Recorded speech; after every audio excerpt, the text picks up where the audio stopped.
Man, the Laurier Hyperion Series 2, made by the New York-based Microbrand. It hasn't really left my wrist since it came in, and it's been a bit of a problem.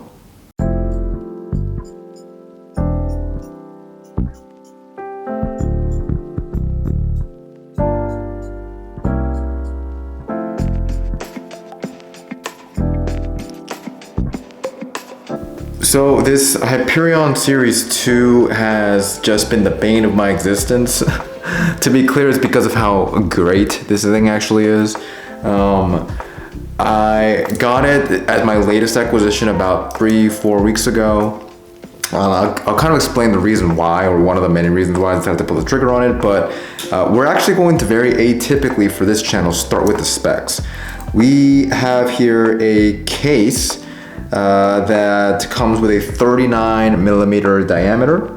It's got a very thin profile. The thickness with the domed acrylic crystal is a little bit shy of 13mm, something like 12.7.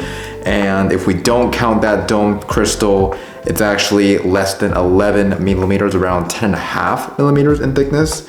Very nice lug to lug distance, friendly for small to medium sized wrists. We're looking at 47mm or so in lug to lug. Plus it comes with female end links. So you can see it has no issue with this level of bending and flexibility right at those end links there. The Miyota based GMT movement that comes with this particular Series 2, it is awesome. Miyota apparently quotes it at around +8 seconds a day. I don't know what the exact deviation, what the range is there, but I will attest, having worn this for a week and a half straight, my read on it has been that it's, this particular piece anyway, it's running like +2, +3 seconds fast a day. Really impressive, very, very impressive. Now, you guys know, for me, I like speaking about the design. It really is the design that it usually is the characteristic of a given timepiece that's going to compel me to purchase. And so, I love the bi-colored rotating bezel here. It is obviously paying homage to a very iconic timepiece in history, the Rolex GMT. That bi-color Pepsi bezel, I mean, it is very cool. I also love the functionality of, the blue indicating more or less nighttime, red indicating the daytime. I'll share the reason why I actually decided to pick up this piece. I have been eyeing Laurier for a while. I'm originally from New York, living now in Virginia. Love the fact that it is, co-founded by a New York-based couple. I've seen a lot of Lorenzo and Lauren's, interviews, little clips and such. And just the ethos behind the brand is something that I can definitely stand behind. And I really love that they've actually made that their mission. But about a month ago, my mom actually left for South Korea. She's been there for a while now. She's gonna be coming back in a couple of weeks, but definitely a long time away from us, the rest of the family. And I do have already, I've had this for a while now, the Casio Royale, which sure works as a GMT watch. It's actually really a world timer, but just a proper GMT automatic timepiece with that fourth hand. I really wanted to have something like this in the collection, and couple that with the fact that it's from a brand like Laurier, which I love so much. The ethos behind it, it definitely it looks and feels like we just reached into the mid 20th century and pulled out a timepiece from that era. That's what the founders, the owners say was exactly the idea, and I think they hit it on the head with this. So again, that bi-color bezel, it's awesome. It is iconic. I love the dial and the hands. Love this gold gilt kind of tone throughout the entire dial on the minute track. You've got it on the hand themselves, of course, which are very brushed, lending itself to that tool aesthetic and ethos. You can see the date window on the 6 o'clock position there, which this is my first timepiece actually that has a 6 o'clock date window, and it's been a good experience in just kind of wearing this and having it on my wrist for days and days on end, so that I can develop my own perspective as to how I feel about this thing. And my taste's still developing. I'm still early on in this collection journey. So that's been a nice little way to spice up my collection and add some variety as well. I'll talk about the crown and the case back. You can see here, the crown is in fact signed, if I can get it into focus real quick.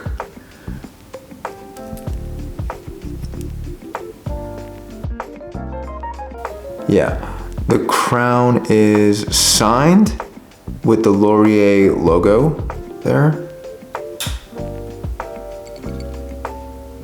And we have a closed case back with apparently Laurier's logo just repeating in a circular design around the circumference of that closed case back. Milled clasp, feels very solid. Something that I love, it's totally underrated, I haven't seen it come up in any reviews, is this micro adjust clasp. It is in fact toolless adjust, right? So you can see the little tabs there, which are pretty easily pinched in with one's bare fingers, and you have 5 different levels of adjust here.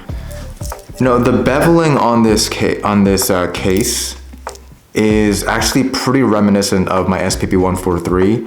There's that very nice polish running alongside the this top edge of either side of the case, segueing nicely into this flat, Jubilee style bracelet that I've come to really appreciate. It even though it is fully brushed, it does kind of roll nicely. You can see how much it reflects and refracts the light, just plays with the light as it turns over. It'll obviously have the same kind of effect on the wrist. A little bit of that PRX thing going on there as it plays with the light. Really dynamic presence as a result of that bracelet. The bracelet also, it has a really nice taper. A feature of bracelets that I've come to really appreciate with that Longines Legend Diver that I acquired recently as well. This thing does taper from 20 millimeters to 16, I believe. And the Lume. The Lume has been really cool. This is, it is my first and only watch that has full Lume on the bezel. Lume that's more than just that, Lume pip that obviously comes with all of our diver watches, but this one's really cool. And whenever I'm just walking around with low light or when it's dark, it's just a lot to look at, a lot of eye candy, right? So super awesome. To put a bow on the design overview here, just love it. It's small, it is understated, and yet it's still got presence. Certainly reminiscent of a timepiece from the era that inspired the entire Laurier brand. From a functionality and wearing experience standpoint, we have the bezel action here. I wanted to share that it is a 24 click bezel. It does rotate in either direction. A little bit new for me, first GMT watch with a rotating bezel like this. I'm obviously used to the dive style bezels, rotating bezels that only go in the counterclockwise direction, but really cool that I've been able to just, even though it is a true GMT, a traveler's GMT, I've been able to kind of use it as a collar GMT, right? Just keeping track of South Korea time. As you can see here, I just use the bezel and that 4th time, where is it? Yeah, that red kind of snowflake hand. We are here currently at almost 8 o'clock p.m. Eastern time. And we can see that we're at almost 9 a.m. South Korea time. Super cool. So it's almost a hybrid really. Like even though the movement is really a true GMT, I've been using it functionally as more of a collar style GMT. Really versatile in that way. Again, that size, you know, this mid-century inspired overall design, it's something that I want to lean further into with my collection, as you can probably tell with that Legend Diver that I got as well. Maybe it's just too much being influenced by other watch content, but yeah, I think I want to have my collection continue to lean a little bit further into those kind of nostalgic, throwback, you know, largely mid-century type of designs. I do also have a 6 3/4 inch wrist, so that, you know, generally means that designs like that are pretty well accommodated by a, you know, small to mid-sized wrist like mine. Yeah, it's just been a pleasure to wear and just super easy. I don't really have to think about it. Once in a while, yes, my wrist is, you know, swelling or getting a little bit smaller. It's been super easy to just, you know, use that on the fly adjustment. Not quite as easy as something like that push quick fly adjust that comes on the Legend Diver, but very simple nonetheless. And I love that I can do it not at home. I can be doing it outside without tools. One thing that's been interesting though is the rotor noise. Yeah, it's a noisy watch. I might just be like walking up the stairs and I will hear it as my arm's swinging. Let me see if I can try and get it on camera here.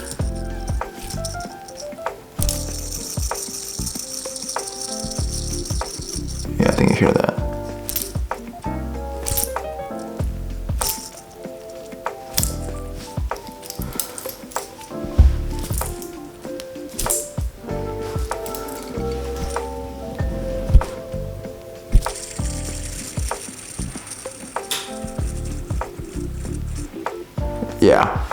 Yeah, that's some pretty notable and noticeable rotor noise. Does it bother me? It didn't bother me, and I think it still doesn't. However, if this were a watch that cost more than it does, I think I paid $700 retail for it.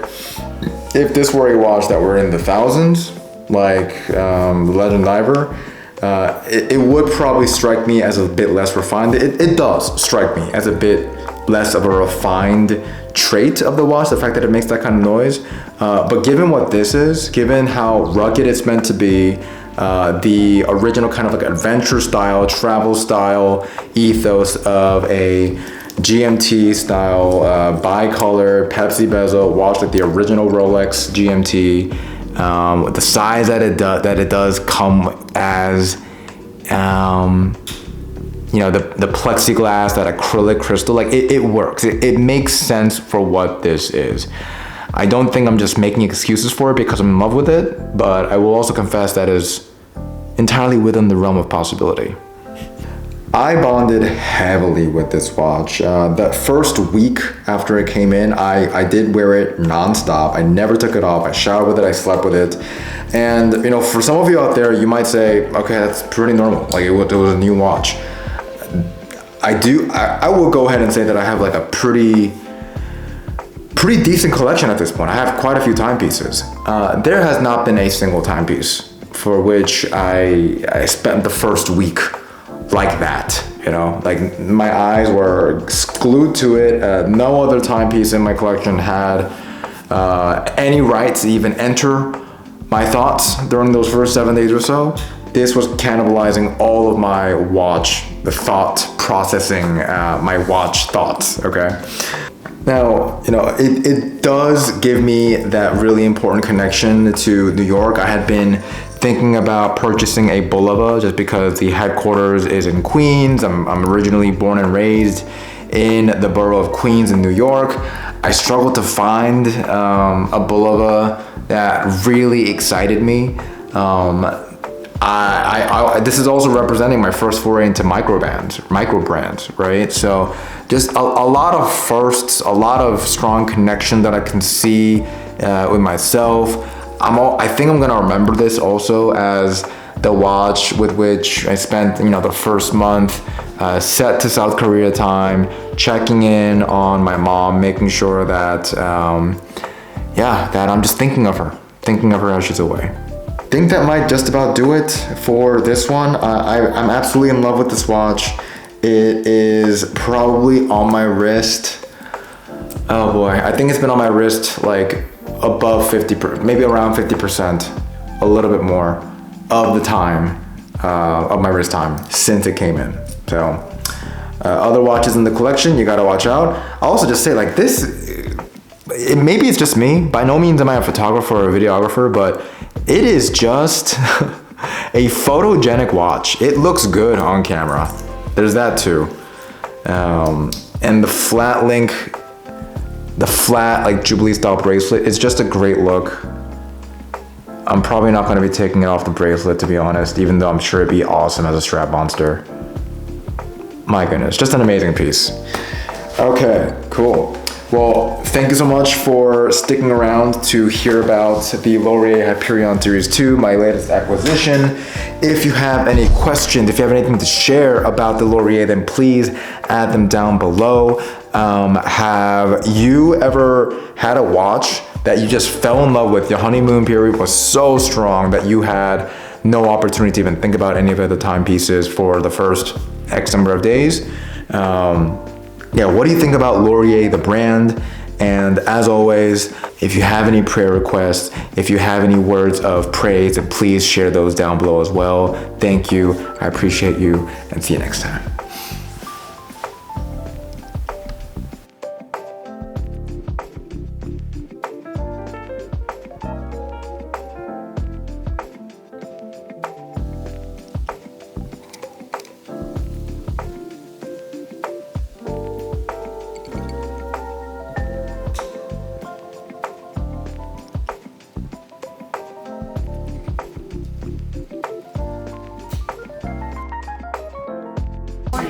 카톡이나 뭐 이런 블로그 하나 만들지 않냐? 뭘요? 뭘 만들어요? 블로그 같은 거. 블로그? 카톡 블로그? 카톡은 아니고 그냥 웹사이트 같은 거 하나 있잖아. 웹사이트 만드는 거? 너네들 하는 거 같은 거. 그 가족 그거 하나 만들어 보게.